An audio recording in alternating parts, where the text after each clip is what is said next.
mungkin di pagi hari ini dan pengembangan keterangan abad ke-21 dan teman-teman juga ingin mengetahui lebih jauh kira-kira gimana pembedahan lebih jauhnya untuk Bapak. Em, saya juga mengucapkan terima kasih kepada Bapak Abu Rizal sudah lagi-lagi sudah eh, membantu mahasiswa juga mengadakan kegiatan dan beberapa program short course yang sudah berjalan beberapa hari ini. Eh, Dan untuk teman-teman sekalian juga terima kasih sudah bergabung. Masih pagi ya, masih pagi-pagi sudah ikut apa kelas short course, kelas pendek kira-kira begitu untuk mendengar kembali perbincangan apa kira-kira materi apa hari ini seperti itu. Dan teman kalian untuk materi kali ini hari ini, pagi ini, kita dipandu langsung oleh Bapak narasumber kita, yaitu Bapak Dr. Yunus SPD MPDI. Dan mungkin sebelum kita masuk pembahasan lebih serunya oleh Bapak, saya terlebih dahulu mohon izin membacakan CV dari beliau, CV singkat dari beliau, kira-kira begitu. Oke, uh, Bapak Dr. Yunus SPDI MPDI lahir di Toke 12 Juli 1990. Kemudian pangkat Bapak yaitu lektor, jabatan dosen dan unit organisasi di Universitas Pamulang. Dan pendidikan formal beliau itu pertama untuk S1 beliau di Stein Palopo di tahun 2009 teman-teman dan juga di 2014 sampai 2016 di IAIN Palopo jurusan PAI juga untuk S2 beliau. Kemudian di tahun 2017 sampai 2020 di UIN jurusan Pengkajian Islam PAI S3 di teman-teman dan juga pengalaman kerja beliau. Pengalaman kerja beliau teman-teman di tahun 2016 sampai 2017 beliau di instansi Man Palopo posisi beliau sebagai guru. Kemudian di 2017 sampai 2020 eh, beliau pernah bekerja di STIMIK ESA sebagai dosen. Kemudian di 2017 sampai 2020 beliau mendapatkan beasiswa doktoral Baznas melalui program KSU MUI dan posisi alumni beasiswa Basnas angkatan 2017 sampai 2020. Kemudian teman-teman di tahun 2020 sampai sekarang beliau juga bekerja di Universitas Pamulang sebagai dosen dan di 2024 sampai sekarang juga beliau bekerja di Universitas Pamulang sebagai sekretaris LPPM. Kemudian di tahun 2018 teman-teman sampai penerima bantuan penelitian beliau di Kementerian Agama dengan tema moderasi Islam pada Majelis Taklim Kaum Ibu Masjid Jami Baitur Rahman Kompleks Departemen Agama Kelurahan Pabuaran Kecamatan Bonjong Kabupaten Bogor sebagai peneliti teman-teman. Dan juga di tahun 2019 bantuan kualitas penelitian dosen PTU 2019 di Kementerian Agama dengan tema Arifan Lokal Budaya Bugis dan Pluralisme. Dan beliau posisinya sebagai peneliti di sini teman-teman. Kemudian di tahun 2020 penerima bantuan dosen penelitian pemula di Kementerian Riset dan Teknologi Badan Riset dan Inovasi Nasional Republik Indonesia penerapan pembelajaran metode mind map dalam meningkatkan kemampuan baca tulis Al-Quran pada mahasiswa STIMIK ERESA Pamulang Kota Tangerang Selatan. Beliau posisinya sebagai peneliti. Dan di sini juga teman-teman beliau memiliki artikel yang sudah diterbitkan sekitar 48 karya teman-teman. sebanyak itu.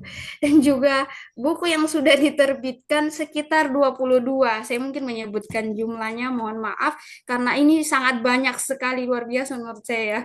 Dan itu mungkin CV singkat dari beliau. Selanjutnya mungkin kita langsung masuk saja di pembahasan untuk mengenaskan situasi pada pagi hari ini.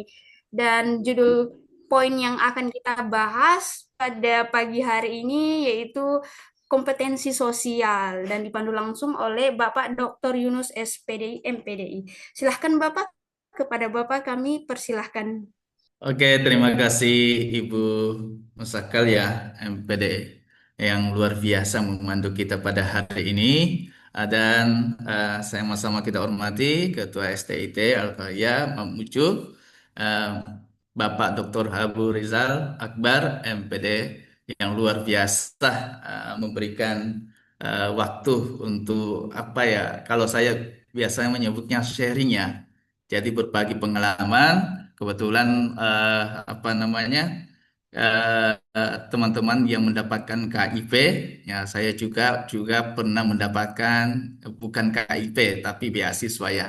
Tapi hampir sama sih itu, tapi jenisnya adalah bantuan.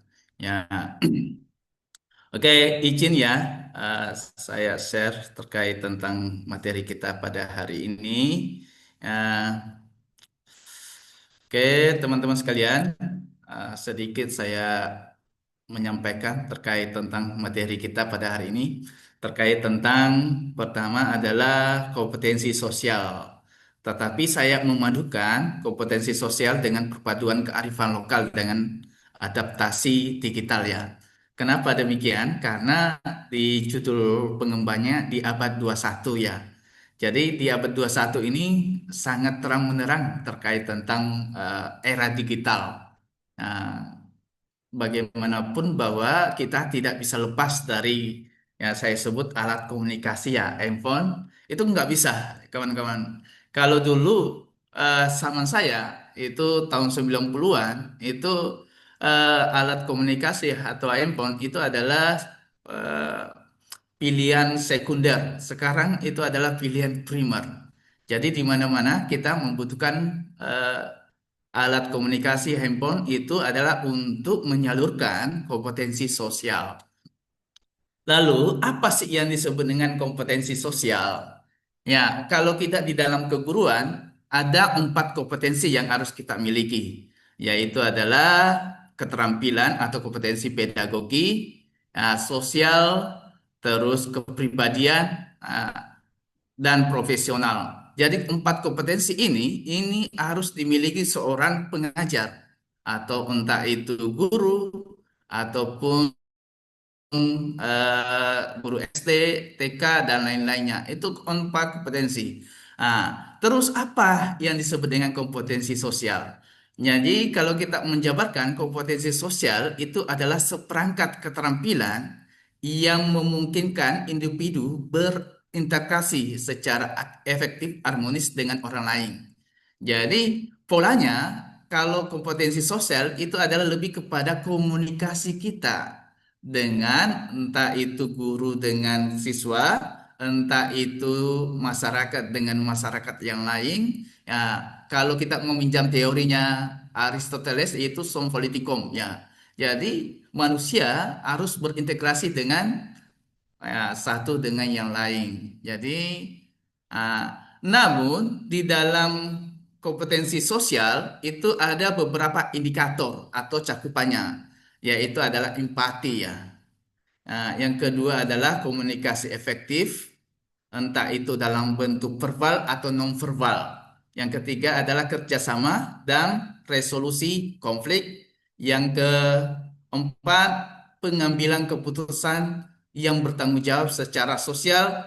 Yang kelima adalah pengelolaan emosi dan regulasi sosial.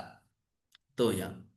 Nah, ini adalah hambatannya. Jadi kalau kita bicara tentang kompetensi sosial itu sangat nyambung dengan pola komunikasi kita. Nah, di dalam pola komunikasi itu ada beberapa yang menjadi tantangan, apalagi di era digital ini. Yang pertama adalah misinterpretasi emosi ya. Ke ketiadaan isyarat nonverbal. Kenapa demikian? Karena kebanyakan kita itu kalau menggunakan alat komunikasi itu kebanyakan sebutnya adalah bahasa nonverbal. Kenapa? Karena kita tidak bertatap langsung. Misalnya, kita mengirimkan pesan WhatsApp itu adalah pola komunikasi nonverbal. Kenapa? Karena kita tidak bertatapan langsung dengan seseorang. Nah, ada juga tipikal tantangan sekarang itu kebanyakan kita mengeluarkan unek-unek itu yang terlalu banyak sehingga eh, pesan yang disampaikan itu tidak tersampaikan. Kenapa? Karena terlalu panjang. Yang ketiga yaitu tantangan kita yang sekarang adalah polarisasi. Ya, itu kebanyakan sekarang kan eh, masa-masa polarisasi ya, opini. Itu kebanyakan sekurangnya. Termasuk saya itu kadang-kadang memberikan suatu apa namanya? eh, pengajaran itu adalah berdasarkan melalui media sosial. Untuk apa? Untuk branding. Jadi di masa sekarang, Bapak, Ibu, ya atau teman-teman sekalian, itu adalah masanya di mana kita menggunakan media sosial itu adalah bukan hanya untuk eh, apa namanya digunakan untuk chat-chatan dan lain-lainnya, tetapi untuk meningkatkan branding kita supaya orang tahu bahwa oh ternyata kita mahasiswa STIT, ternyata kita adalah guru. Supaya apa? Supaya orang mengetahui keahlian kita. Salah satu contohnya, saya selalu memposting-posting buku-buku ataupun jurnal itu apa? Supaya orang tahu bahwa saya adalah sebagai penulis. Dan apakah itu bisa? Itu sangat bisa.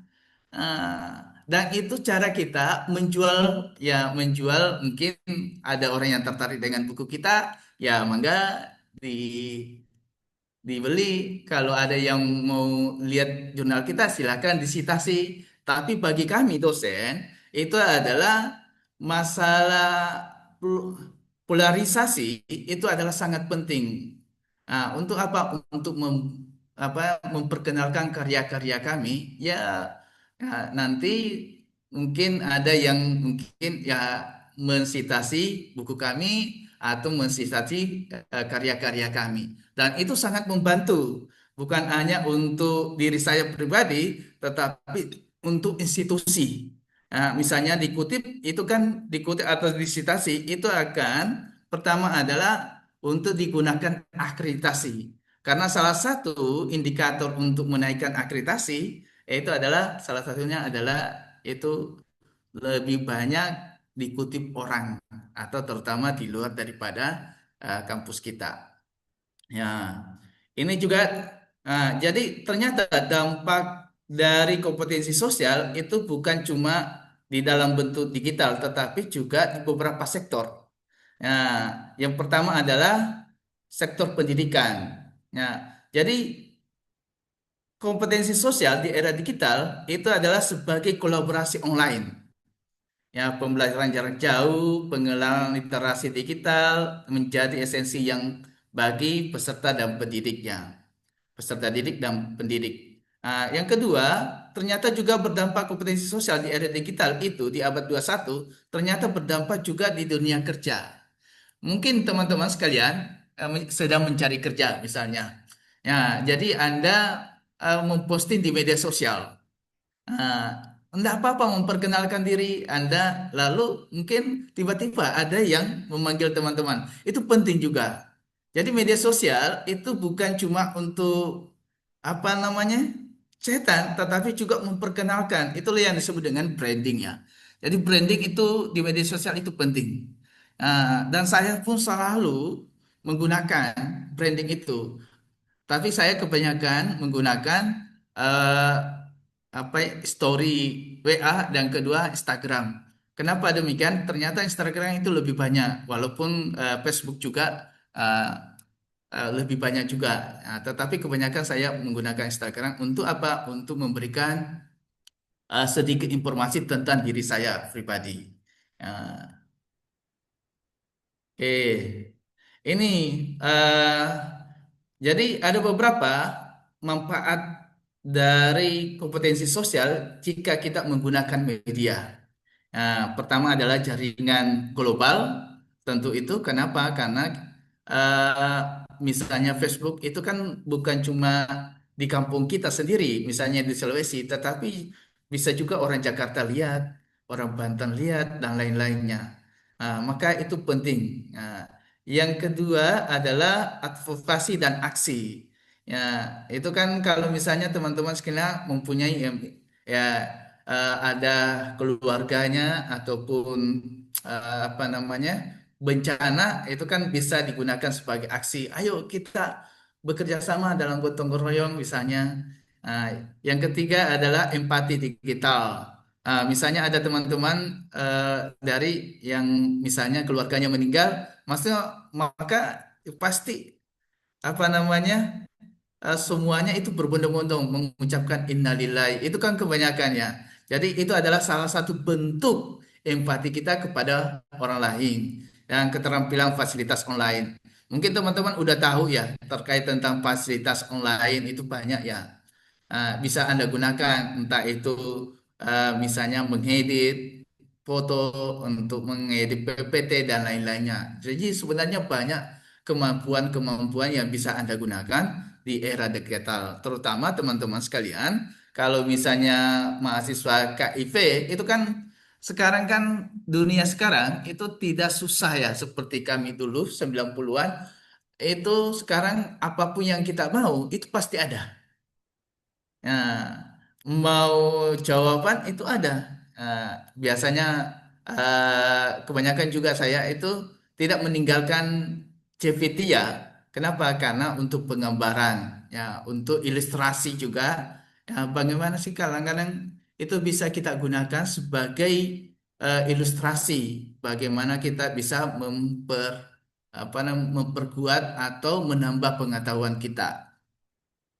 Nah, terus adalah bagaimana membangun kompetensi sosial di era digital.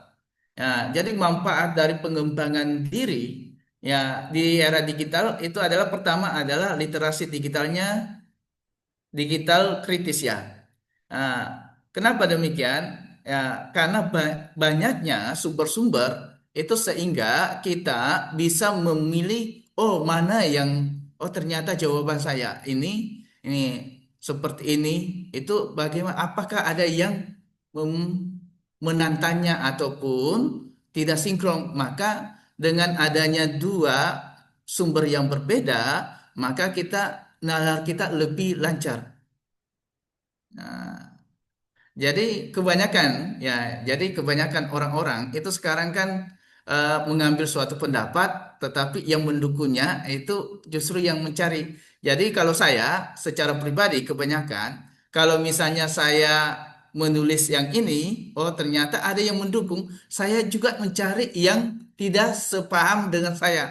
Kenapa? Karena ketika saya apa namanya, menyampaikan ini, lalu ada yang membantahnya itu justru yang bagus. Kenapa? Karena memulai apa ya kita bersifat kritis. Oh, ternyata seperti ini. Nah, yang kedua adalah praktik empati digital ya. Ya, itu tadi yang saya jelaskan bahwa kadang-kadang kita lihat sekarang kan ada yang demo ya. Misalnya ada yang demo, ya ada yang meninggal ya karena ditabrak. Nah, tentu kita simpati terhadap itu. Tetapi simpatinya kita tidak mendatangkan langsung di eh, di rumahnya, tetapi melalui digital kita simpati. Atau empati turut berduka cita. Itu adalah salah satu bentuk empati. Etiket dan batasan online, ya itu adalah mengembangkan kesadaran akan etika komunikasi. Mungkin teman-teman sudah mempunyai etika semua ya. Jadi kenapa demikian? Karena teman-teman udah tahu batasan-batasan yang harus dilakukan ketika online seperti apa.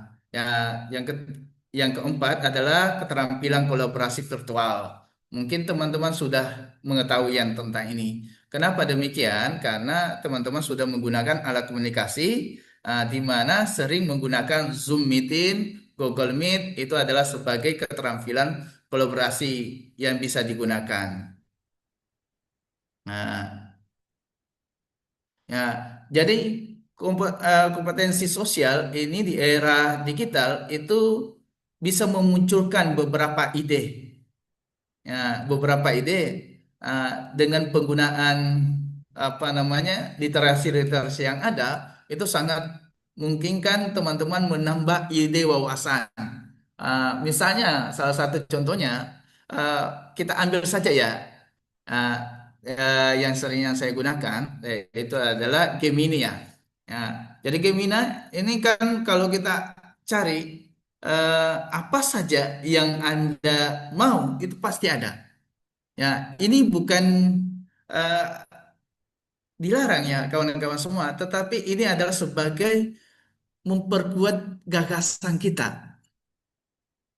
Ya, banyak juga kan teman-teman yang alergi terhadap itu, tetapi justru saya ketika membimbing mahasiswa, coba lihat di GPT. Kenapa demikian? Bukan untuk diikutip semua secara keseluruhan, tetapi untuk mengembangkan pengetahuan atau keterampilan eh, mahasiswa untuk dalam menguraikan paragrafnya. Jadi kebanyakan mahasiswa saya itu saya suruh untuk mengambil atau melihat GPT itu seperti apa menjawabnya. Kenapa? Karena itu sebagai gambaran mereka untuk memaparkan materinya seperti apa. Supaya apa? Supaya memudahkan. Karena tanpa itu mungkin mahasiswa di abad 21 itu sulit. Ya, itu sulit kawan-kawan semua. Jadi itu bukan kita alergi terkait tentang perkembangan, tetapi justru bagaimana kita memanfaatkan itu di dalam mengembangkan diri. Jadi pengembangan diri itu penting. Tetapi ya ada tetapinya, tidak semuanya itu dikutip langsung copy paste ke misalnya laporan kita enggak. Tetapi sebagai gambaran saja bahwa seperti ini masuknya. Kadang-kadang kan kita sebagai mahasiswa atau sebagai dosen itu sebagai kadang-kadang aduh mandek. Ini apa sih maksudnya? Maka kadang-kadang kita menggunakan eh, game ini ataupun alat-alat yang lain supaya apa? Supaya sebagai perangsang otak kita bahwa yang dimaksud itu seperti ini. Jadi itu penting kawan-kawan semua supaya apa? Supaya ruang ide kita itu keluar. Ah, ya, jadi ini sebagai ilustrasi aja mengapa ini penting. Ya, jadi eh, jadi ini sangat penting kawan-kawan semua ya terkait tentang kompetensi sosial. Ini sangat penting di mana eh, kalau saya tulis di sini di mana dunia ini semakin terhubung dengan secara digital. Ah, karena inti dari kompetensi sosial itu adalah komunikasi. Dan di era kita lahir ini adalah di era di abad 21 yang dimana itu semua orang itu adalah menggunakan digital, entah itu alat komunikasi, email dan lain-lainnya itu untuk berkomunikasi. Jangankan yang jauh, yang dekat aja ketika kita makan itu kadang-kadang itu kita berhadapan makan itu kebanyakan dia sibuk dengan alat komunikasinya. Sehingga ini penting kawan-kawan semua. Ya, jadi kalau biasanya kami kalau ngumpul itu handphone kami itu ditaruh semua, Pak. Jadi di kita naruh di baskom itu HP-nya semua ditaruh situ. Jadi baru kita ngobrol terkait tentang itu sekarang itu sulit. Ya, tetapi bukan tidak mungkin untuk digunakan.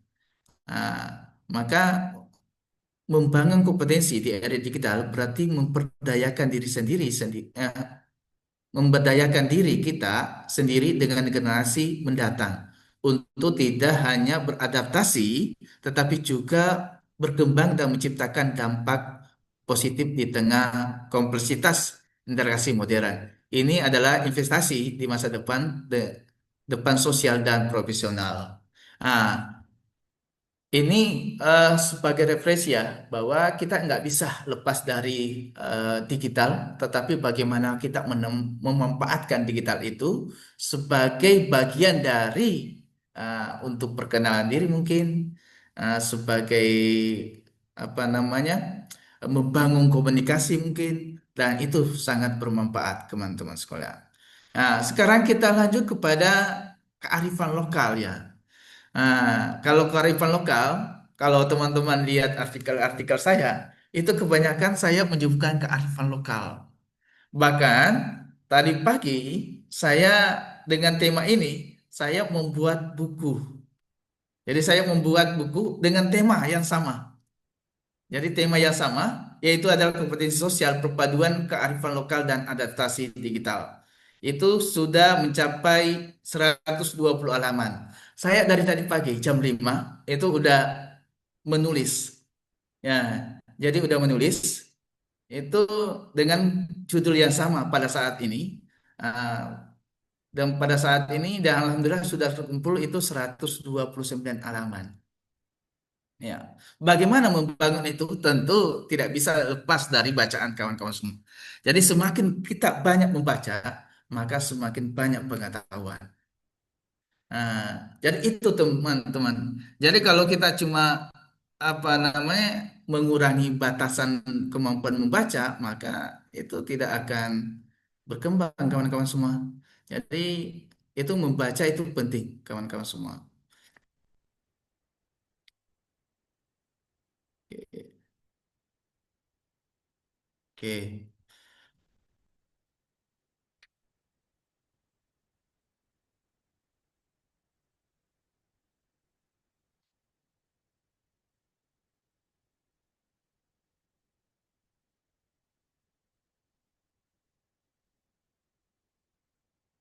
Oke, kalau kita melihat kearifan lokal itu apa sih? Ya, mungkin teman-teman udah tahu itu apa itu kearifan lokal.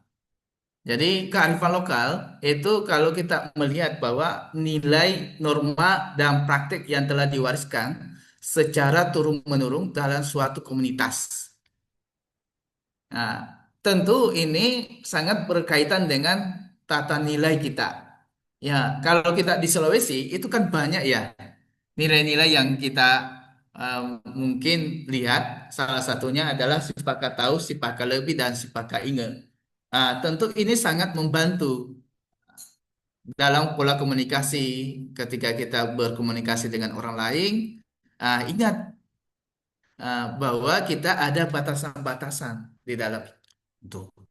Nah, yang kedua adalah terkait mengapa kearifan lokal itu sangat relevan untuk saat ini. Ya, yang pertama adalah konteksnya nilai-nilai kearifan lokal itu sangat dekat dengan pengalaman hidup. Ya, jadi sangat dekat dengan pengalaman hidup kita, teman-teman sekalian. Ya, mungkin teman-teman masih kalau ke Jakarta ataupun di luar daripada Pulau Sulawesi, itu pasti dialek kita itu masih kental, Pak. Bahkan sampai sekarang, saya itu nggak bisa. Ya, orang kalau udah bicara dengan saya, itu udah tahu. Bapak orang Sulawesi ya? Iya. Kenapa? Karena dialeknya itu nggak bisa lepas dari identitas kita. Dan cara ngomong dan lain-lainnya. Bahkan sampai sekarang, itu masih kata tabe-tabe. Saya ketika lewat, itu pasti nunduk. Saya itu nggak bisa. Jadi pas itu kalau lewat, itu dimanapun, di depan mahasiswa, tangan kanan saya itu pasti ke bawah lalu nunduk. Itu apa? Itu gambaran bahwa ide wah itu bukan karena saya itu mau dipuji enggak, memang kebiasaan saya gitu. Jadi kebiasaan saya itu selalu nunduk. Ketika lewat di depan orang, entah itu dia lebih muda ataupun lebih tua, itu selalu tangan saya kanan itu turun ke bawah lalu menunjukkan. Nah, untuk apa? Itu sebagai penghormatan saya dengan orang lain. Nah, jadi bukan berarti saya sebagai dosen, lalu mahasiswa sebagai murid saya, lalu saya dengan gagahnya tidak mau begitu, enggak bisa. Jadi kita harus ada eh, apa namanya, walaupun kita di era sekarang berbeda, tetapi tata nilai budaya kita itu harus kita bawa dimanapun. Kalau kata orang, dimanapun lagi apa bumi, ya disitulah. Artinya apa? Dimanapun Anda berada, tetap menerapkan kearifan lokal Anda. Jadi nggak bisa kita kawan-kawan semua. Nah,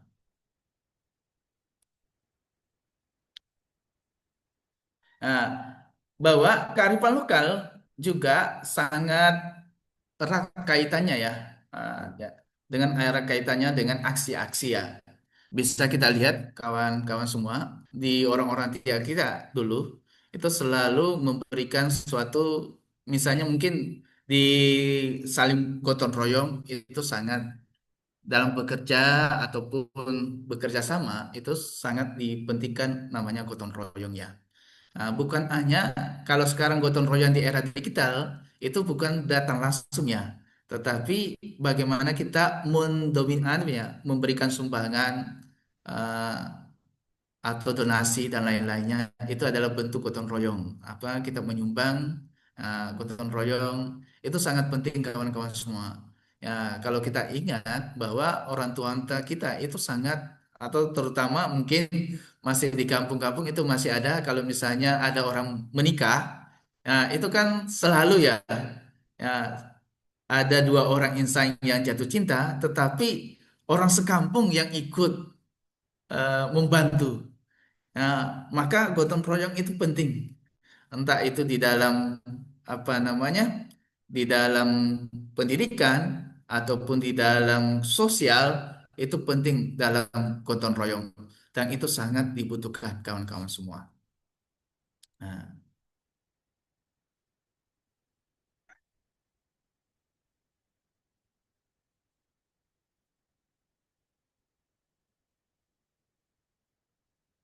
nah, oke. Yang terakhir, ya, yang terakhir saya sampaikan bahwa kompetensi sosial yang kuat itu berada dari perpaduan antara kearifan lokal dan inovasi masa depan atau disebut dengan era digital ini. Kenapa? Karena dengan adanya kompetensi sosial itu tidak bisa lepas dari kearifan lokal. Kompetensi sosial, kenapa? Karena kata sosial itu mengidentifikasikan adalah masyarakat. Dan masyarakat itu identik dengan kearifan lokal atau budaya lokal. Nah, pasti orang ngomong itu selalu ada adabnya. Dan adab itu identik dengan kearifan. Nah, budi pekerti. Jadi ketika Anda berbicara dengan masyarakat, itu adalah didahulukan adab daripada bicara.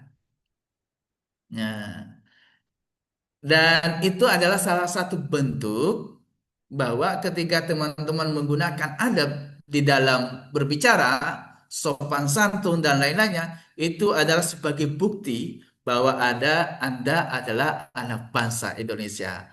Nah, mungkin sekian ya untuk sharing, untuk membuka diskusi teman-teman sekalian. Mungkin ada pertanyaan? Oke. Eh, Terima kasih Bapak atas pemaparan lebih lanjut ya, eh, tentang kompetensi sosialnya. Dan mungkin teman-teman masih ada yang nge-lag, masih ada yang belum paham, masih ada yang gagal fokus, ini harus seperti apa harusnya saya, Pak, gitu. Atau mungkin ada yang mau dikolaborasikan dengan kehidupan sehari-hari atau kampus lebih dekatnya seperti itu. Silahkan teman-teman yang ingin berpartisipasi.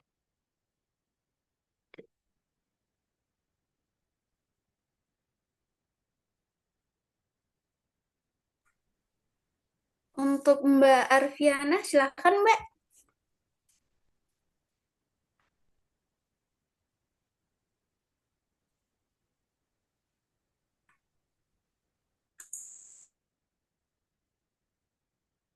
Baik, Assalamualaikum warahmatullahi wabarakatuh.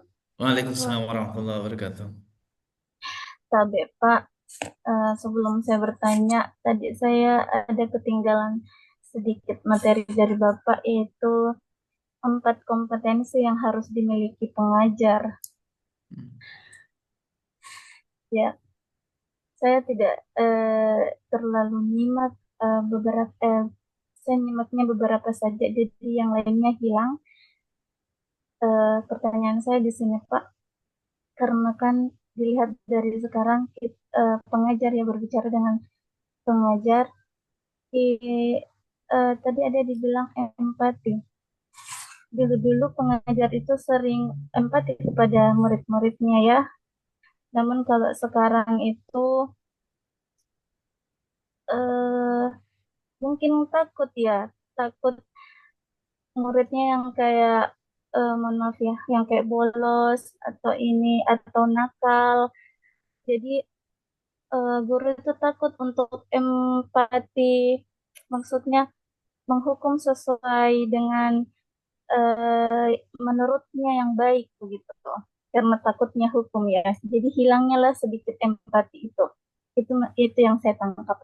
Jadi adakah dampak jika seorang pengajar itu tidak memiliki salah satu dari empati kompetensi tersebut, Pak? Bagaimana penjelasan Bapak? Terima kasih, Pak. Assalamualaikum warahmatullahi wabarakatuh. Waalaikumsalam warahmatullahi wabarakatuh. Silakan Bapak bisa langsung dijawab. Oke, Ibu teman ya, Adinda Arfiana ya, terkait tentang kompetensi. Jadi kalau kita melihat dari kompetensi guru atau pendidik itu kan memang ada 4 ya, secara umum. Mungkin teman-teman udah belajar terkait tentang keguruan atau profesi guru. Bahwa kompetensi itu harus dimiliki adalah pertama adalah kompetensi pedagogi. Nah, kompetensi pedagogi itu adalah kemampuan seorang guru atau pendidik itu adalah dalam mungkin dalam mempersiapkan pengajaran. Nah, yaitu kalau kita di guru itu ada namanya RPP, RPS, ya kalau di dosen RPS, dan memahami kurikulum, silabus dan lain-lainnya. Itu adalah kemampuan pedagogi yang harus dipersiapkan. Nah, yang kedua adalah kompetensi spiritual. Jadi kompetensi spiritual itu adalah ini adalah kemampuan eh, itu seorang guru bagaimana memberikan nilai-nilai ke Islam ya kalau kita orang Islam ya nilai-nilai keagamaan ke dalam diri peserta didik. Nah, mungkin kita melihat di apa namanya di guru itu di TK-TK mengajarkan terkait tentang bagaimana dia membaca doa, yaitu mengajarkan doa keluar masjid ataupun dalam masjid, terus beribadah, doa kedua orang tua, sholat dan lain-lainnya. Yang ketiga adalah kompetensi sosial. Jadi kompetensi sosial adalah kemampuan seorang guru itu adalah membangun komunikasi entah itu guru dengan siswa, entah itu guru dengan staf atau guru dengan yang lain, atau guru dengan masyarakat, atau guru dengan orang tua. Nah, ya, yang keempat adalah kompetensi profesional. Jadi kemampuan kita itu di dalam bagaimana sih mengajar ataupun itu sesuai dengan bidang kita. Kadang-kadang kan di guru itu karena tidak ada guru yang lain, maka kita yang dikasih. Nah, ini juga adalah kurang profesional. Tetapi kadang-kadang juga itu diberikan karena apa? Karena kalau kita mengambil guru baru lagi, itu kan terkait tentang finansial ya, kemampuan bayar. Itu juga itu sangat ya apa ya menguras juga. Nah, makanya kebanyakan guru-guru kalau saya dulu di misalnya saya cerita pengalaman itu ngajar misalnya di STIMIK RSA misalnya saya itu pertama ngajar Pancasila oke, ngajar metodologi komputer oke, ngajar juga terkait tentang kompetensi sosial, kompetensi profesi juga oke. Terus juga mengajar agama juga oke dan mengajar terkait tentang pengantar komputer. Jadi saya ngajar komputer juga. Ya, jadi itu ya.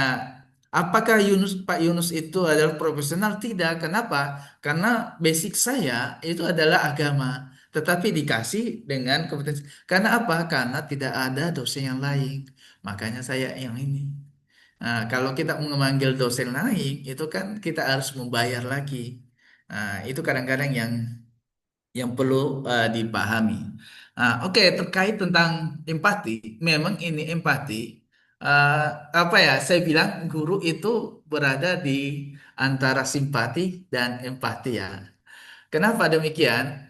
Kita mau kasihan kepada siswa, kadang-kadang juga, wah, kalau saya pukul ini ya, kayak saya pakai bahasa dialek Sulawesi, kalau saya pukul ini, takutnya saya di penjara. Ini kadang-kadang yang mengurangi, itu betul sekali.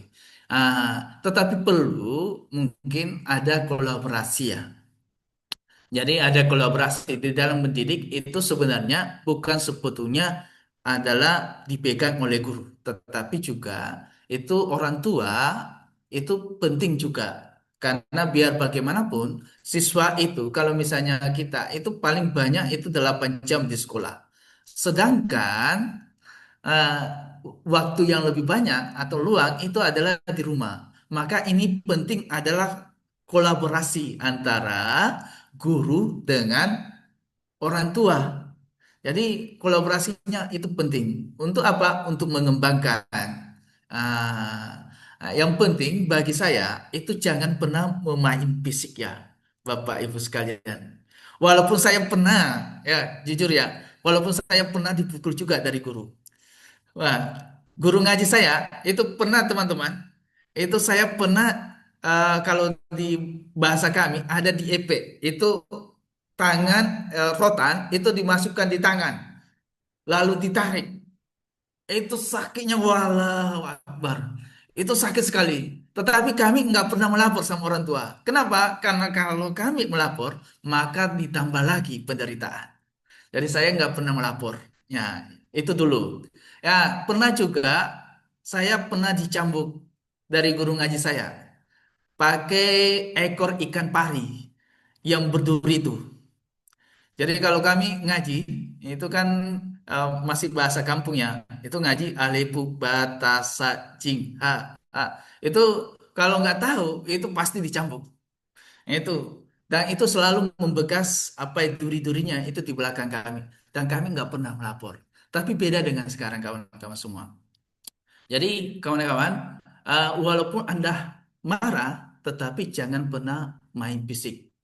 Ya, kenapa? Karena kita melihat di beberapa kasus itu ketika main fisik, misalnya cubit dan lain-lainnya, itu pasti kena kasus. Jadi batas kita sebagai guru atau pendidik itu adalah untuk menegur saja. Nanti kalau misalnya udah batas itu, maka kita komunikasikan dengan orang tuanya. Tadi pesan saya, jangan pernah main fisik. Walaupun Anda empati kepada orang itu tetapi jangan pernah menggunakan fisik. Dan kedua adalah ya itu adalah upayakan ada dalam pengajaran itu cinta dan kasih ya. Jadi itu harus penting. Kalau kalau walaupun kita jengkel sama orang itu ada kasihnya. Itu adalah oh ini anak ini perlu dibentuk dan lain-lain. Jadi itu yang penting saran saya jangan pernah main fisik. Walaupun Anda apa ya kuat sekali untuk emosi atau apa. Jadi alhamdulillah saya walaupun saya orangnya dianggap paling keras di MPI, tetapi saya nggak pernah main fisik dengan orang. Nah, jadi saya cuma apa yang palingan negur kalau negur 2 kali enggak 3 kali enggak ya baru saya diskusikan sama Pak Kaprodi karena biar bagaimanapun wewenang itu bukan di pundak guru saja tetapi ada di pimpinan dan kedua ada di orang tua jadi jangan pernah mengambil resiko untuk memukul anak walaupun keadaan emosi bagaimanapun itu mungkin Ibu Arvina ya sebagai sharing saja.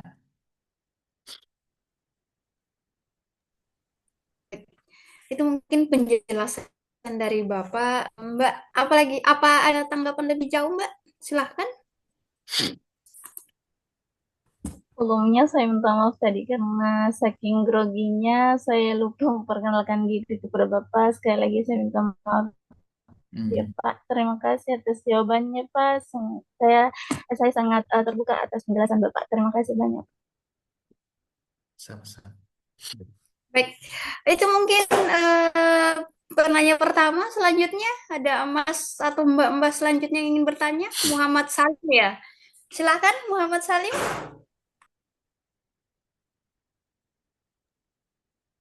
Ah, permisi, suara saya ada, Bu. Ya, Ada, terdengar. silakan. Silakan.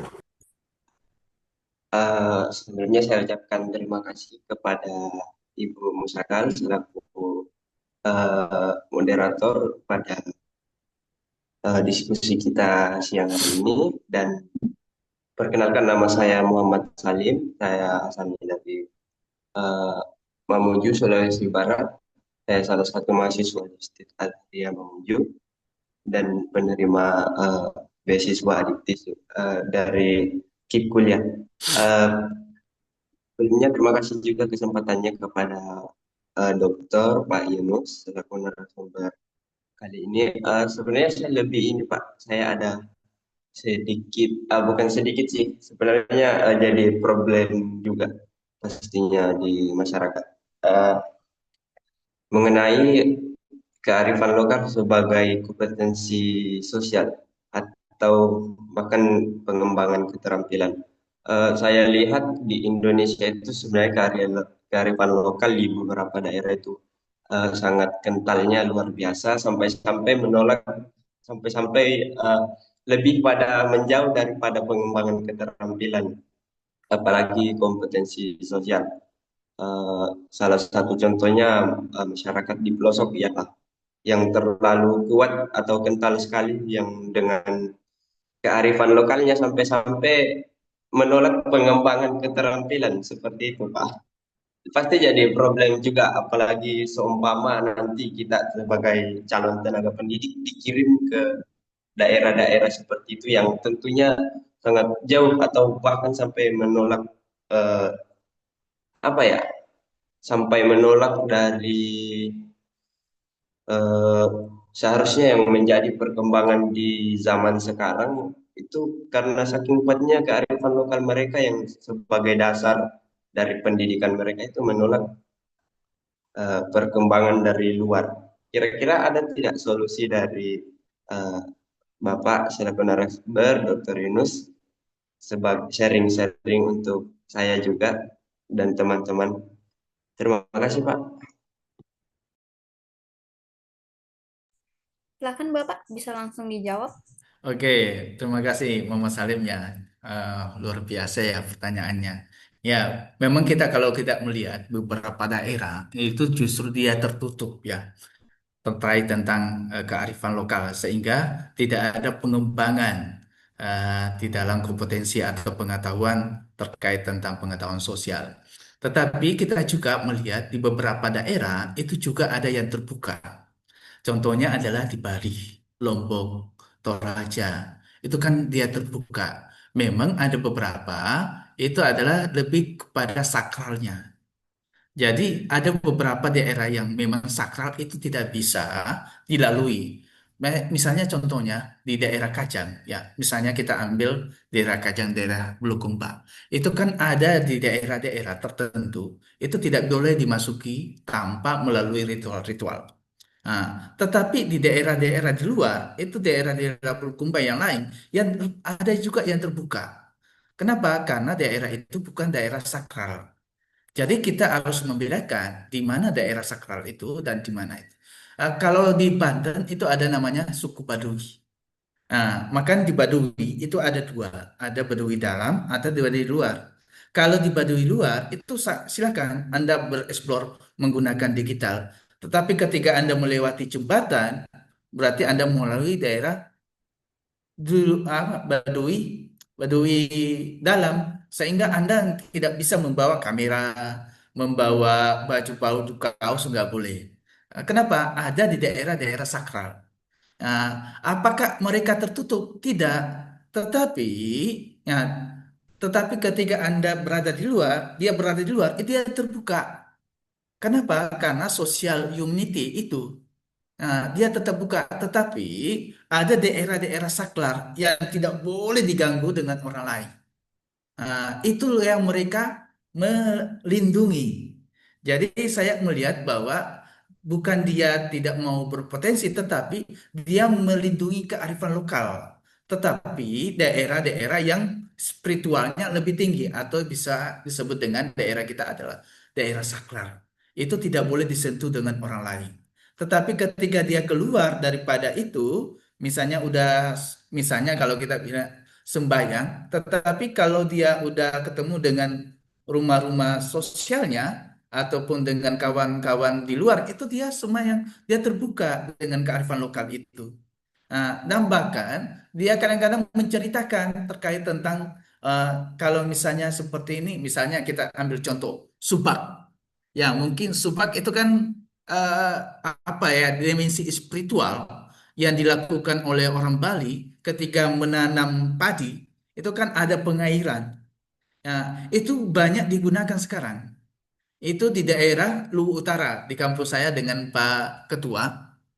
Itu orang-orang Bali itu menggunakan subak atau pengairan. Dan itu digunakan, ya kalau ada lagi adalah maceratasi, kalau bahasa kita.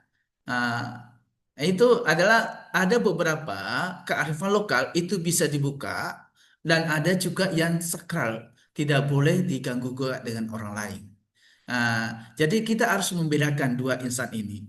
Yang mana yang sakral, mana yang bisa dibuka. Kalau seperti Macerata kan itu adalah gunanya apa? Gunanya untuk mengundang para wisata. Dan tentu keterbukaan informasi itu penting.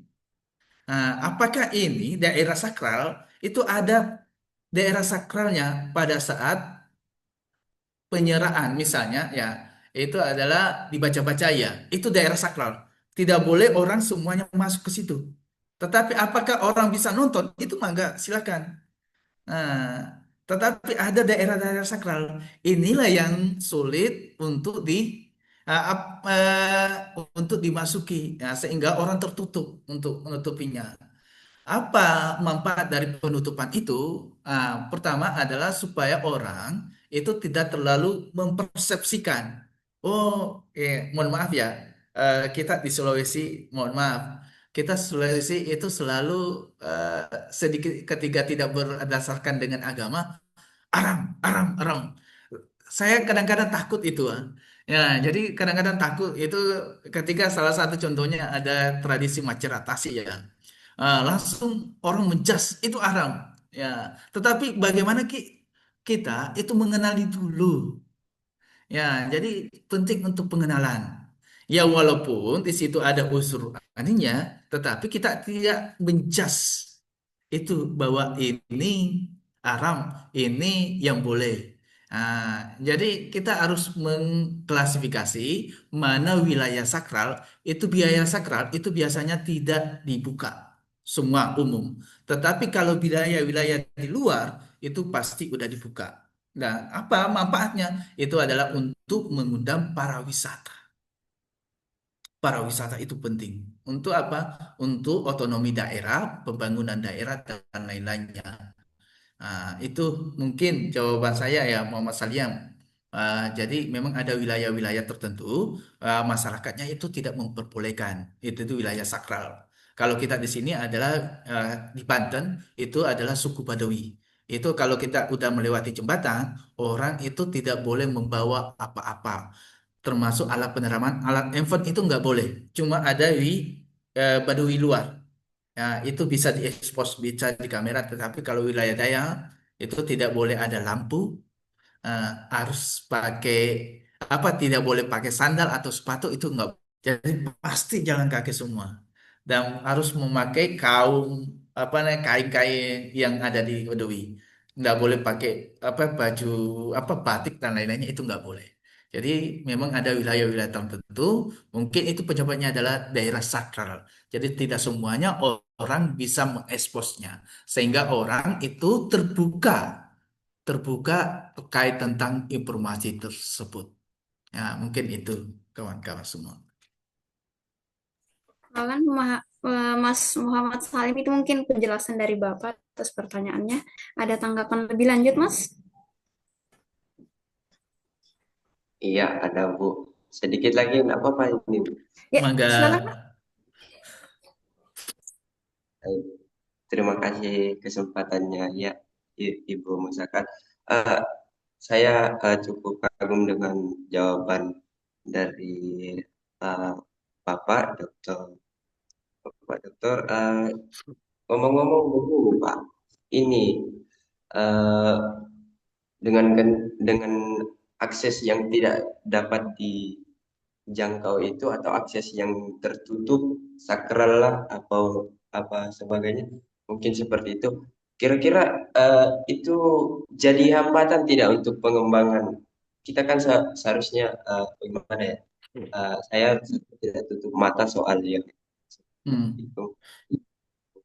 Mereka jaga budaya dan eh, kearifan lokal mereka mereka itu ya untuk ini supaya tidak ada pergeseran kearifan lokal dari eh, dengan perkembangan zaman sekarang. Tapi ngomong-ngomong itu tidak jadi hambatan tidak Pak untuk pengembangan. Seharusnya kita yang berkembang yang tadi mereka cuma pakai sendal, seharusnya kita sudah pakai sendal. Oke. Bagaimana lebih spesifiknya lagi kita juga mau sebenarnya mau jadi ini ya melek soal eh, apalagi perkembangan teknologi. Mereka yang tidak ini, mereka yang tertutup dengan itu kira-kira jadi problem tidak untuk kita untuk lebih berkembang lagi atau solusinya tetap dijaga kultur budayanya kita Hmm. perkenalkan ke mereka atau bagaimana? Saya bingung juga Pak. Saya takutnya itu bisa jadi hambatan atau bisa jadi salah satu poin plus kita mengenalkan ke luar.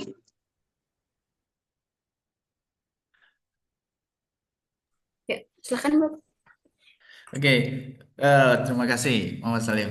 Justru itu adalah poin yang positif menurut saya ya. Ya, saya mengambil contoh kawan-kawan semua. Jadi ketika Anda mengenal orang, apakah Anda apa ya? Sambil contoh, apakah Anda mengungkapkan semua terkait tentang jati diri Anda?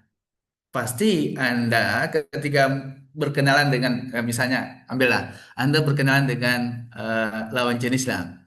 Nah, berkenalan dengan lawan jenis, tentu teman-teman sekalian itu pasti memberikan suatu apa namanya informasi itu tidak secara total. Nah, jadi tidak secara total, jadi memang ada yang ditutup. Nah, tetapi itu tidak mungkin menjadi suatu bahwa itu menjadi kendala enggak. Nah, jadi saya melihat bahwa kenapa sih ini tidak dibuka itu sebagai bahwa kita masih memegang apa namanya keaslian budaya itu. Jadi itu penting untuk menjaganya. Sehingga kalau teman-teman lihat ya, jadi saya udah berapa ya? Kalau artikel saya itu hampir 100 artikel saya. Jadi eh, yang di yang saya kirim di biodata itu baru 44 ya, sekitar 44. Saya nggak share semua. Kenapa? Tapi kalau yang di Google Scholar saya itu 183 dan 120 artikel saya itu terkait tentang kearifan lokal. Entah itu Cirebon, entah Baduy, entah yang ada di Toraja dan lain-lainnya. Tentu itu ada wilayah-wilayah tertentu yang tidak bisa saya masuki. Nah, wilayah-wilayah tertentu itu adalah wilayah sakral. Nah, kenapa saya tanya kenapa saya nggak bisa masuk? Pak, di sini adalah Bapak orang di sini nggak? Jangan sampai, ya, jadi jangan sampai saya memberitahu tetapi Bapak nggak paham. Nah, sehingga Bapak nggak usah paham. Kenapa? Ini adalah wilayah yang tidak bisa dimasuki, Pak. Nah, kenapa Pak? Ya karena gini, Bapak belum bisa beradaptasi dengan wilayah itu. Nah, nah, nah, terus saya selalu berpikiran positif terhadap orang Jawa. termasuk saya ketika saya memberikan informasi itu tidak semuanya saya berikan. Tentu ada yang saya tutupi. Kenapa? Tetapi itu tidak menjadi kendala bahwa saya menerbuka diri. Enggak. Jadi ada sesuatu yang privasi itu tetap ditutupi. Kenapa? Untuk menjaga identiknya. Karena apa? Semakin banyak orang masuk, maka pasti akan berubah. Nah, jadi semakin banyak masuk sehingga tidak natural lagi. Nah, untuk menjaga itu kan harus di apa namanya? eh, Tidak terlalu banyak diekspos ya. Ah, Salah satu contohnya di Badawi ya, Badawi itu apakah di Badawi itu ada eh, masyarakatnya itu sekolah semua? Ya, jadi ada juga yang sekolah, ada yang mewariskan budaya, ada juga yang sekolah. Jadi dia itu tidak ini kawan-kawan.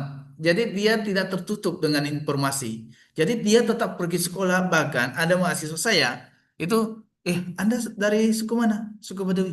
Wah, bukannya enggak boleh sekolah? Enggak, Pak. Ya, kami tetap diberi sekolah karena orang-orang tua kami itu adalah walaupun dia penjual apa namanya? Penjual madu. Jadi kalau saya itu sering ketemu ya, saya cerita sedikit kawan. Saya sering ketemu dengan orang-orang yang dari suku Badawi. Itu betul-betul walaupun dia di jalan raya nggak pernah pakai sandal. Ya, dan selalu pakai sarung selempang, ya sarung selempang baru pakai jamu. Dan jamunya itu tiap bulan saya beli. Ya, jadi kenapa nggak pakai sandal? Itu suku budaya kami, Pak. Jadi saya nggak pernah pakai sepatu atau sandal, tetapi saya tetap sekolah dan alhamdulillah udah selesai S1. Jadi dia terbuka. Tetapi ada wilayah-wilayah tertentu itu kita nggak bisa masuk. Nah, cuma kalau dia ceritakan. Nah, seperti apa contohnya? Ya, untuk ritual bacaannya itu enggak dia enggak share ya. Tetapi ritual bacanya, tetapi kalau untuk budayanya seperti ini budaya kami. Tetapi kalau budaya ini, Ibu, Bapak enggak usah tahu. Ya, dia bilang, Bapak enggak usah tahu. Ya, tetapi kalau untuk memberikan informasi sedikit, saya berikan, Pak.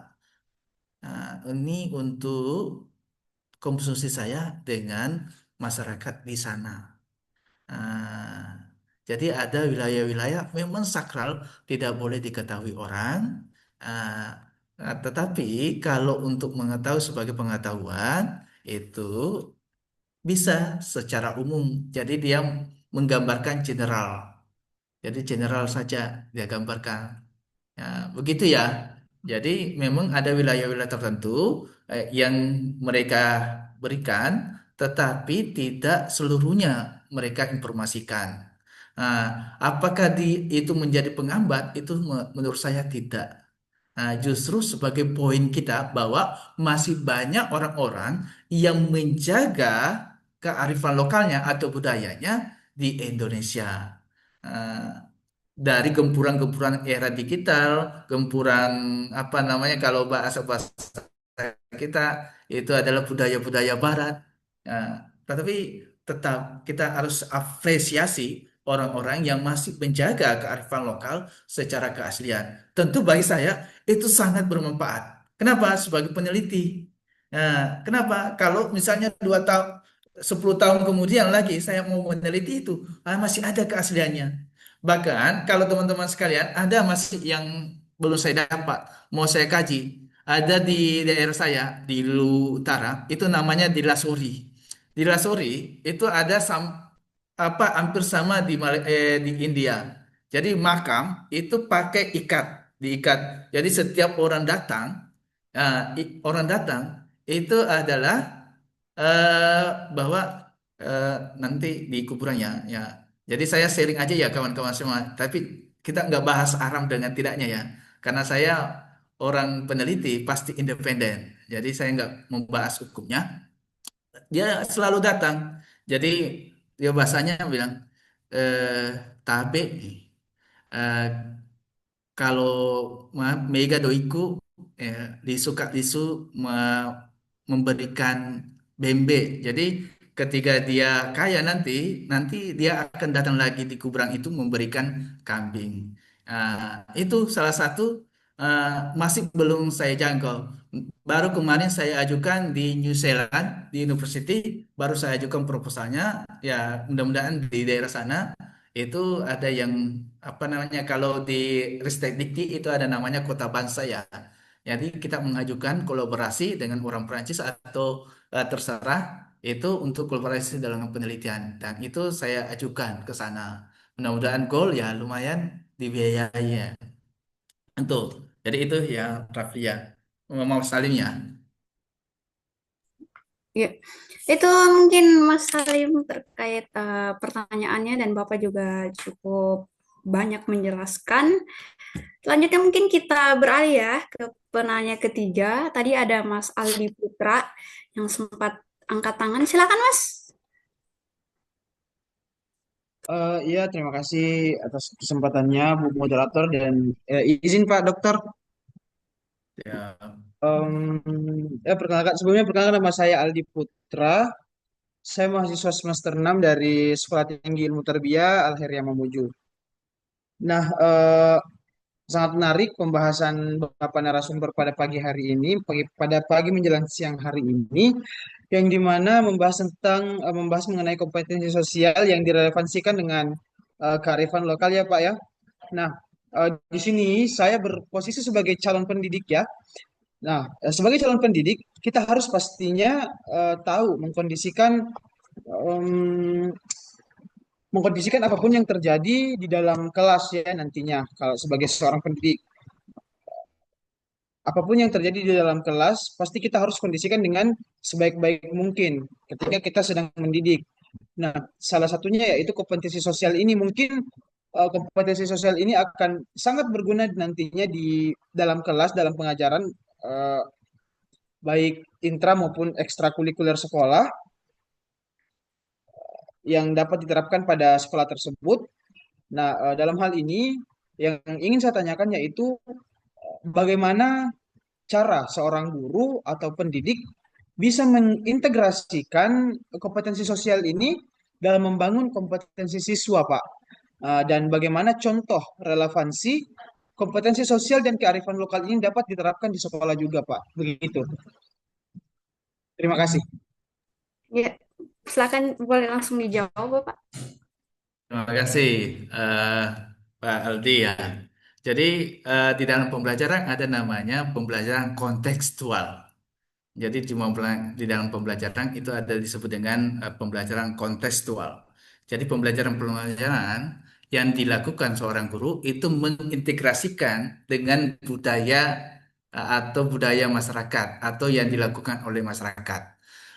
Ini sebenarnya di sebenarnya itu kalau kurikulum Merdeka Belajar, Belajar Merdeka itu sebenarnya diterapkan. Eh, Namun saya nggak tahu yang kurikulum yang sekarang ya, karena kalau di universitas adalah berbasis OBE ya. Nah, pembelajaran kontekstual, jadi pembelajaran yang diambil dari masyarakat. Jadi misalnya seorang guru memberikan suatu pembelajaran misalnya terkait tentang nilai-nilai ya nilai-nilai atau kisah-kisah Nabi Muhammad ya terkait tentang sidik ya misalnya. Maka kita harus mengambil nilai-nilai kearifan lokal ya terkait tentang sidik misalnya. Terkait tentang berkata jujur. Nah, kalau di dalam bahasa Bugis itu berkata jujur itu apa ya? Apa? Atau bahasa orang membujuk itu bahasa jujur itu bahasa daerahnya apa?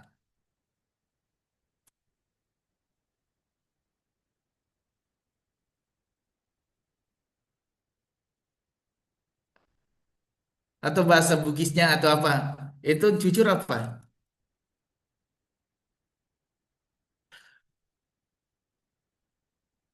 Atau kita ambil adalah terkait tentang toleransi ya. Ya, kita ambil toleransi. Kalau di dalam bahasa Bugis itu ada namanya adalah sipakat tahu, sipakat lebih dan sipakat ingat. Nah, tentu ini kalau kita menarik terkait tentang eh, akhlakul karimah atau akhlak itu sangat penting. Bagaimana kita menghargai guru misalnya, siswa guru, uh, bagaimana siswa itu menghargai guru dengan cara apa? Uh, Kalau misalnya di siswa itu adalah salah satu simpulnya adalah uh, uh, kalau kita lihat itu ketika keluar itu izin, Pak, saya mau ke kamar mandi ya. Ya, itu adalah salah satu bahwa kesopanan di dalam kelas itu adalah salah satu simbol. Ya, itu tidak harus menggunakan bahasa Bugis, tetapi atau bahasa daerah, tetapi adab yang diberikan eh, di dalam kelas dan di luar itu selalu diintegrasikan. Nah, salah satunya dengan cara tadi adalah si Pakatau memberitahu guru bahwa saya mau ke kamar mandi. Nah, jadi si Pakatau itu kan memberitahu. Nah, bagaimana cara menerapkan? Itu adalah memberitahu guru, Bu, saya mau ke kamar mandi dulu ya. Oke, silakan. Nah, itu adalah salah satu simple bahwa ketika kearifan lokal itu dibawa ke dalam kelas, itu adalah salah satunya adalah memberitahu. Salah satu contohnya adalah juga adalah si Pak Inge itu selalu mengingatkan. Ya, selalu mengingatkan kan itu adalah jangan menyontek. Tidak boleh menyontek. Itu kan mengingat itu adalah salah satu apa namanya perbuatan yang tidak dibenarkan. Itu mengingatkan. Jadi satu siswa dengan yang lain itu saling mengingatkan. Ya, itu adalah bagian dari pengimplementasian adalah si pakai ingat. Yaitu bagaimana seorang siswa dengan siswa lain itu adalah mengingatkan atau seorang guru mengingatkan tidak boleh menyontek ya, entah itu punya temannya atau yang lain atau melihat alat komunikasi itu tidak diperbolehkan. Jangan menyontek ya. Itu adalah bagian kearifan lokal yang mengingat tentang si pakai ingat. Jadi menerapkan budaya-budaya atau nilai-nilai yang ada digunakan di masyarakat, lalu kita terapkan, tidak harus mengcopy paste secara bahasa, tetapi bisa kita gunakan dalam bahasa Indonesia. Salah satu contohnya seperti itu. Nah, mungkin itu eh, sebagai simpel ya. Ya. Itu mungkin Mas Aldi Putra penjelasan dari Bapak gimana? Apa ada tanggapan lebih lanjut? Silahkan. Sebetulnya sudah sangat jelas bagaimana cara mungkin nantinya ketika saya mempunyai rezeki sebagai seorang pendidik ya Pak ya. Mungkin apa yang Bapak sampaikan pada pertanyaan saya mungkin bisa saya aplikasikan di kemudian hari ketika saya menjadi seorang pendidik bahwasanya kompetensi sosial yang direlevansikan dengan kearifan lokal ini tetap terjaga di sekolah bagaimana menimbulkan nilai-nilai tersebut dan ya terima kasih Pak atas jawaban yang diberikan dari pertanyaan saya. Ya, itu mungkin ya Mas. Oke, selanjutnya mungkin ada pertanyaan apa? Pertanyaan terakhir teman-teman untuk Mas Syaiful ya. Silakan Mas Syaiful. Iya, ya, baik. Terima kasih Malika atas waktu yang diberikan kepada saya. Saya mohon izin melaporkan Pak Dokter, saya ingin bertanya sedikit. Mungkin saya tadi belum sempat menangkap materi tentang kompetensi sosial di lingkungan masyarakat, lingkungan dan kerja. Yang menjadi pertanyaan saya, Pak Dokter, bagaimana kompetensi sosial ini berperan penting dalam dunia organisasi ataupun dunia kerja ketika kita masuk dalam lingkup yang baru. Tentunya kan di dalam itu ada beberapa individu-individu yang berbeda. Pertama mungkin eh, kebiasaannya atau cara dia melakukan sesuatu. Jadi pertanyaan saya bagaimana kompetensi sosial ini berperan penting ketika saya masuk ke dunia yang lingkup organisasi baru dan tentunya saya belum paham tentang individu-individu masing. Terima kasih, saya kembalikan kepada moderator. Eh, Gimana Bapak? Apa jelas tadi suara Mas Syaiful ya? Oke, terima kasih Mas Saiful yang luar biasa ya. Kalau kita melihat bahwa kita kita sebagai seorang itu memang kita tidak bisa mengubah watak orang ya. Ya, jadi watak orang itu apapun yang kita sampaikan itu harus diturutin, tidak bisa. Jadi watak memang karakter itu melekat ya ke orang itu. Kadang-kadang kan, tetapi bagaimana kalau misalnya di dalam organisasi itu adalah kalau di kearifan lokal itu memang ada namanya gotong royong, bekerja sama. Ya, kalau kita mau menarik ke dalam keorganisasian, gotong royong itu paling memungkinkan untuk bekerja sama. Memang di dalam suatu organisasi itu tidak bisa kita samakan persis, sama persepsi semua. Itu nggak bisa. Antara saya dengan Pak Ketua misalnya, Pak Abdul Izzak, itu nggak bisa disamakan. Nah, dan bahkan jangankan berbeda daerah, itu sangat berbeda pemahaman. Itu adalah yang wajar, Pak. Ya, kata dalam Al-Quran, Innallaha la yughayyiru biqaumin hatta ma bi anfusihim. Dari saya nggak bisa mengubah, ya. Jadi tidak bisa diubah secara otomatis. Orang itu bisa paham, kita nggak bisa. Nah, tetapi kalau misalnya bekerja sama, itu mungkin memungkinkan untuk saling apa namanya, saling dalam rangka bekerja sama itu sangat menjalin kerjasama itu sangat memungkinkan. Nah, bagaimana? Tentu kita mempelajari apa sih yang bisa dilakukan orang itu dan apa yang bisa saya lakukan di dalam pola kerjasama itu. Mungkin apa yang mau kita kerja? Ini, oh bidang ini. Ah, misalnya Pak Saiful, itu Anda bisa kerja yang mana? Oh, yang ini saya bisa. Ah, yang kalau Pak Yunus yang mana bisa? Oh, yang ini. Ah, jadi tidak, maka dengan adanya suatu bahwa kerjaan ini, yang penting kita yang tanamkan itu adalah sikap tanggung jawab itu. Yang menurut saya di dalam organisasi adalah sikap tanggung jawab yang harus benar-benar yang ada di dalam diri kita, sehingga fokus dengan pekerjaan yang ada di dalam organisasi. Nah, jadi kalau kita mau berbeda itu adalah yang wajar. Jadi semuanya orang itu pasti berbeda dalam bentuk persepsi. Nggak bisa mengikut semua sama saya. Enggak. Tetapi tanggung jawablah yang akan membereskan semua itu. Jadi ketika ngambil, kamu bisa nggak Sepul ini? Bisa. Tanggung jawab. Ya. Jadi ketika Anda pasti itu bisa terjadi. Jadi fokus kita di dalam berorganisasian adalah tanggung jawab yang harus ya, di apa ya, yang harus ada di dalam diri. Walaupun berbeda itu adalah urusan. Ya, jadi memang kita nggak bisa bersama. Jadi itu, jadi kita nggak bisa berbanyak karena apa? Karakter berbeda. Dari karakter berbeda, maka tidak akan mungkin. Tetapi itu bisa diantisipasi perbedaan dengan tanggung jawab pekerjaan.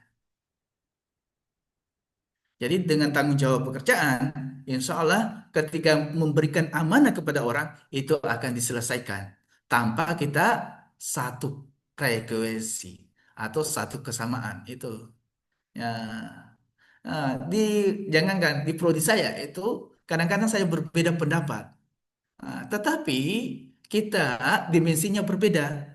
Jadi saya sebagai sekretaris LPPM kadang-kadang berbeda dengan kawan-kawan yang bidang penelitian. Itu berbeda. Tetapi ada tanggung jawab yang diberikan Pak Ketua untuk bagaimana menyelesaikan pekerjaan masing-masing. Inilah yang mengangkat kita Walau kita berbeda, tetapi apa tanggung jawab yang diberikan Pak Ketua kita bisa pegang dan bisa selesaikan pekerjaan. Itu aja sih mungkin. Iya, itu mungkin Mas Muhammad Saiful ya, terkait penjelasan Bapak. Sebelum tutup, apa ada tanggapan lebih awal? Silakan. Oh, iya. Terima kasih Pak Dokter atas jawaban yang telah diberikan memang sangat membantu ketika kita diberikan kami melihat betul-betul kalau kita amanatkan. Bisa sedikit lagi moderator Mohon untuk maaf Mas, tambahan suaranya tidak jelas Mas. Kresek-kresek kedengarannya Mas, mohon maaf. Apa bisa ini? tanda izin moderator untuk tambahan dari pertanyaan ini.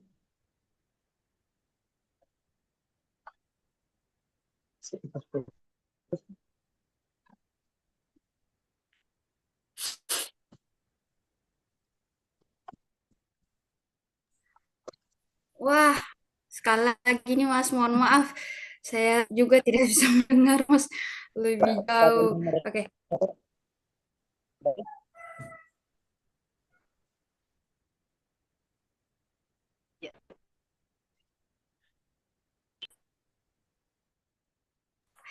Ya, eh, mungkin karena kita juga dibatasi waktu ya, Bapak, Ibu, dan teman-teman sekalian untuk hari Jumat ya.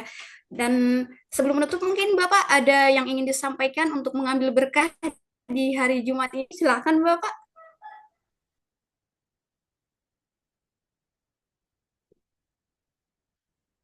Oke, terima kasih Bu Moderator. Ya, jadi hari ini kami akan berangkat ke apa namanya Wonosobo ya di Culture Dieng. Di sana juga saya akan meneliti terkait tentang budaya. Ya, walaupun bidang saya adalah pendidikan Islam, tetapi ternyata associate profesor saya adalah agama Islam. Jadi itu itu tentu sebagai sharing aja untuk mahasiswa KIP bahwa di dalam dunia akademik itu adalah dunia untuk beradaptasi. Jadi jangan pernah menutup diri dan berkolaborasi dengan teman-teman yang lain supaya apa? Supaya bisa selesai tepat waktu. Terima kasih. Ya, terima kasih Bapak atas nasihat mungkin ya penyampaian sebelum kita tutup acara, dan untuk teman-teman kerjasama teman-teman ya supaya bisa selesai cepat waktu, itu intinya. Begitu. Oke, saya mengucapkan terima kasih banyak kepada Bapak narasumber, Bapak Dr. Yunus SPDI MPDI, dan juga eh, kandidat doktor Bapak Abu Rizal MPD, juga teman-teman sekalian yang sudah ikut berpartisipasi.